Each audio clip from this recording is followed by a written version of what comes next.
Muy buenas tardes, estimado periodista. Estaba con el micrófono en mudo. Eh, con gusto a sus órdenes, a sus preguntas. En todo caso, permítame compartir unas diapositivas que he preparado en estos minutos para poder ser didáctico con su público y luego atender sus preguntas. ¿Le parece? Por favor, adelante. Vamos a esperar. Correcto. Adelante. Si tengo la posibilidad de compartir, yo lo puedo hacer con mucho gusto y trasladarle, o espero a su equipo técnico. Me quedo a sus órdenes. No sé, Javier. Si usted envía nomás, no hay problema. Proceda, no hay problema. De acuerdo. Veo que no hay la función en este programa de compartir información. Le ruego en todo caso al director técnico, al señor Javier, lo pueda proyectar para poder ser. Mientras tanto voy comentando algunos aspectos que sí. Cómo no. Justo le decía de palpitante actualidad como es el análisis psicológico de las decisiones de los dos rectores que se publica para lo que hemos visto, creo yo, a nivel nacional sobre las consecuencias de esas decisiones. En ese sentido, un primer aspecto es un tema complejo, algunos de estos pocos elementos que quiero poner sobre la mesa. Número uno, las competencias, integralmente hablando, de cada uno de los rectores. Ese sería todo un tema. ¿Qué tan preparados están en habilidades blandas, habilidades duras, experiencia, hasta sus formas de tomar decisiones, su estrategia, etcétera? Esto sería todo un tema, porque justo estamos viendo las consecuencias de esas decisiones. Un segundo bloque de temas que podríamos ver es el equipo de asesores que tiene alrededor. Y esto significa que los han elegido adecuadamente, ellos han decidido esto o les han puesto a sus asesores.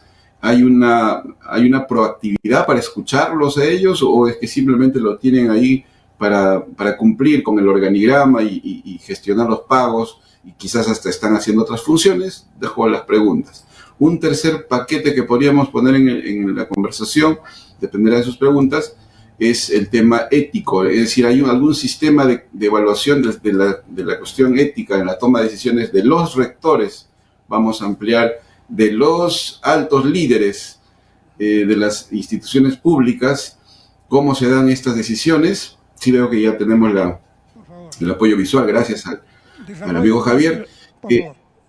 Y justo está hablando de esto, es decir, en estas decisiones éticas son hechas de manera intuitiva, de manera muy personal, es decir, a mí me parece bueno, me parece malo, entonces, y el rector o rectora ha usado básicamente su intuición o lo que debería hacer, es decir, ha pasado por todo un sistema de análisis en equipo, desde el diagnóstico de esta posible decisión, pasando por el diseño de la misma para elegir la más adecuada y finalmente ejecutar la decisión, ponerla sobre la marcha y después de esta evaluar lo que me imagino cada rector en este momento estará haciendo un balance. Es decir, qué tan atinada, en qué aspecto sí fue atinado, en qué aspecto se debe mejorar para futuras decisiones, no solo de ella. Es decir, cada experiencia, y esto es importante que todo funcionario lo sepa, las decisiones no es que las toman y ahí quedan, deben quedar registradas y como parte de la información organizacional que toda institución en esa experiencia. En ese sentido, por ejemplo, una aplicación específica y coyuntural es si todas las municipalidades y gobiernos regionales que acaban de recibir vía la transferencia toda esta información, no se ha perdido información, han sabido recibirla y los que han entregado han sido muy cuidadosos, diligentes para que no se pierda toda esa experiencia. Dejo las preguntas que para que los equipos y los ciudadanos estén atentos. Otro aspecto que me atrevería a poner como punto de conversación en este análisis es el Código de Ético del Funcionario Público, que está bajo una ley, la 27815. Es decir, los funcionarios y los rectores son funcionarios, han contemplado todo lo que esto significa y su equipo, por supuesto, la ha mantenido y lo ha mantenido fresco, vigente en este código antes de tomar las decisiones para que justamente luego de una pericia, por un lado, o de una evaluación tipo auditoría, que se podría, por supuesto, y se debería hacer con cierta frecuencia a las instituciones públicas sobre todo, para que se vea cómo se está conduciendo, no solamente cuando hay delitos, no solamente cuando ya aparecen los problemas, sino de manera constante para generar una cultura de calidad propiamente. Ese sería otro aspecto. Y otros aspectos complementarios, por ejemplo, estuve revisando una conferencia que dio el señor Dante Mendoza, que es abogado de la Escuela Nacional de Administración Pública, y él deja un comentario muy valioso. Dice, el Código Penal, porque finalmente vamos a aterrizar en esto, en la intervención de la policía, y qué tan ética y qué tan atinada ha sido, y él nos plantea un dato importante. El Código Penal no enfrenta el delito de una manera razonable, no cumple con la función del derecho penal. Fue diseñado originalmente en nuestro país, es decir, ¿cuál fue la misión inicial de este Código Penal? Lo plantea el abogado en mención, resocializar. Y él mismo menciona, estamos en un derecho penal violento, que yo imagino que el equipo de la rectora y del rector y ellos mismos han escuchado esta conferencia, están actuales, saben en su equipo de asesores que estamos enfrentando están enfrentando sus decisiones en este contexto, porque evidentemente es bueno para el análisis permanente hacer un estudio del contexto. En ese sentido, vamos a rápidamente analizar solamente un poco del análisis de la decisión, de la decisión finalmente que tomó el doctor Alfonso López Chau, rector de la UNI, que por supuesto ha aparecido como titular en la República. Dice el rector de la UNI lo siguiente: los que visitan son cobijados y atendidos. Eso no significa ceder instalaciones. A diferencia de lo pedido por la rectora Yeri Ramón en San Marcos, quien propició el ingreso de la PNP a la ciudad universitaria, Alfonso López Chau opta por diálogo y recibe a delegaciones de provincia. Y ahora echemos una miradita a lo que la rectora, en este caso la doctora Yeri Ramón, ha tomado como decisión. Y vamos a ver, también en la noticia sale lo siguiente: rectora de San Marcos, sale como titular, no sabía que la policía iba a ingresar con tanquetas. Yeri Ramón sostuvo que el ingreso de la policía a la Universidad Nacional Mayor de San Marcos fue consecuencia de la denuncia que hizo la universidad sobre una agresión a agentes de seguridad en esa casa de estudios por parte de manifestantes.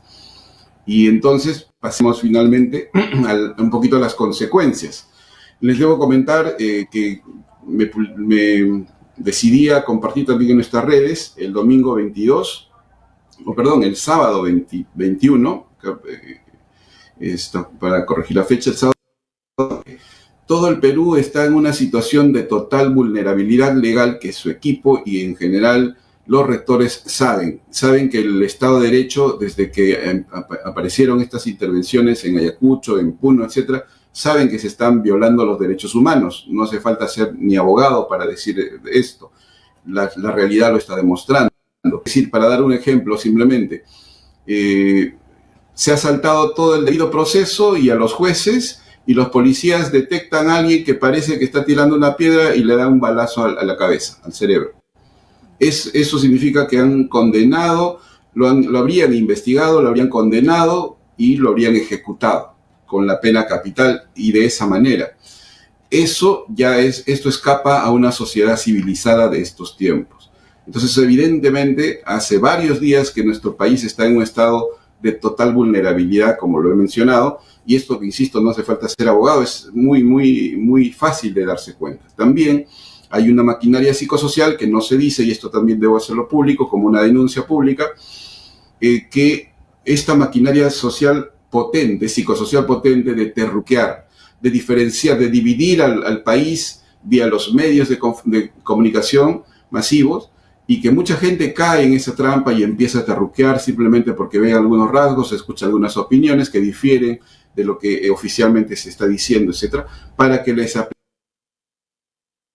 es decir, para que tipifiquen. Si está como terruco, entonces le aplican, hay una ley maquiavélica, malévola, digamos, y que felizmente se está demostrando que de los aproximadamente 183 detenidos de San Marcos, por ejemplo, solo uno se ha quedado por otros temas que tendría alguna requisitoria. El resto están libres. Es decir, ¿qué está pasando con la efectividad de las intervenciones en nuestro país? Entonces, es importante que todo ciudadano bien informado, por supuesto, se manifieste. Los profesionales en particular, por favor, no se queden callados. Cada uno desde su disciplina es necesario que se manifiesten. Eso lo vengo motivando, vengo llamando la atención, vengo queriendo involucrarlos. Y vamos a ver finalmente dos fotografías de las consecuencias. Estaremos viendo entonces una denuncia que aparece en una foto del medio TV en Vivo Perú, donde denuncian las condiciones inhumanas de los detenidos en esta intervención. Y finalmente, lo que creo que todo ha quedado en la memoria de muchos, una mujer integrante de Terna de la Policía Nacional de Perú, maltratando a otra mujer campesina, me parece, lideresa de su ciudad, de su provincia, y que está siendo indignamente maltratada como nadie quisiera, por supuesto. Y rápidamente, un comentario de Rosa María Palacios, que valoro su objetividad, así como los amigos de Moloco Podcast, que he visto sus videos también últimos y me parece bastante interesante. La doctora Rosa María Palacios dice: la rectora de San Marcos denuncia un robo a los guachimanes, espera una investigación y que se identifiquen a los responsables, pero la respuesta no es meter un tanque con 100 policías y desalojar a los residentes habituales y enmarrocarlos en el piso. Ya no estamos en el 92. Y terminamos con una foto de las consecuencias, por otro lado, de la UNI. Y ahí llama la atención cómo en esta toma hubo, al parecer, un acercamiento, vamos a decirlo en términos amables, de las fuerzas policiales, si no armadas, alrededor de la UNI. No se intervino. ¿Por qué se hizo ese despliegue? ¿Qué misterio hay? ¿Por qué en algún momento se tomó la decisión, luego se desdijo esta? ¿Cómo están tomando también las decisiones en la policía? Sería otro tema para otro momento a lo mejor. Quedo atento a sus importantes preguntas, estimado señor periodista. La verdad, bueno, destacamos primero que nuestro invitado de todos los lunes, el psicólogo Iván Trebullino, es un egresado profesional de la Universidad Mayor de San Marcos, y eso acredita enormemente la valía de su trabajo y de su participación en nuestro programa Psicólogo. El tiempo nos ha vencido, pero en realidad, en la línea de lo que le habíamos escrito, felicitándonos y felicitarlo por su trayectoria, nuestro invitado, nuestra invitada es y será siempre lo más importante. Quería, si me permites, Javier, algo muy pequeño. En cuanto a mí, no sé si usted preveíamos la actitud, la decisión de la señora Yeri Ramón, dada su conducta y su proceder en estos últimos tiempos. Del que no sabíamos era del señor rector de la UNI. Y ahí uno se va contra la pared, psicólogo. Supuestamente uno se va dentro de un prejuicio de la mujer y el varón. Resulta que la mujer es dura, desde mi elemental, y no estoy generalizando. La conclusión es que, bueno, el varón va y la mujer, por favor, pero qué contradicción, ¿no? Y no va con, no sé, ¿qué nos dice el psicólogo? Cierto, eso no es una cuestión de género. Las personalidades se pueden convertir en violentas al margen del género. Esto más bien sería la regla, para que también se afinen aquellas normas que tienen ese enfoque de género, que es reivindicativo, entiendo, y eso también, por supuesto, me solidarizo, pero creo que hay que ir desvirtuando. Si no, vamos viendo las imágenes de nuestra presidenta, mujer, voy a redundar para ser didáctico, la fiscal de la Nación, mujer. Ahora se suma a esto la rectora de San Marcos y esta policía que maltrata a otra mujer. Entonces, la violencia no tiene género. Por supuesto, la lista de varones maltratadores sería, creo, más larga. Sin embargo, no va por ahí. Nosotros tenemos que ir velando, vigilando desde todos los espacios, desde cada espacio que cada uno tiene. Y felicito a su medio, por supuesto, por tocar estos temas y la gratitud a su persona. Muchas gracias, psicólogo. Realmente la exposición suya ha sido bastante didáctica. Hemos tenido una clase pequeña, pero sustanciosa, de la preocupación del psicólogo, de los psicólogos, reclamando también por su casa, que los formó. Muchas gracias por su aporte, muy valioso, por supuesto, lo hemos escuchado y hemos visto con toda la actitud, como muy bien se lo merece. Gracias, psicólogo. A usted, muchas gracias. Muy buenas tardes.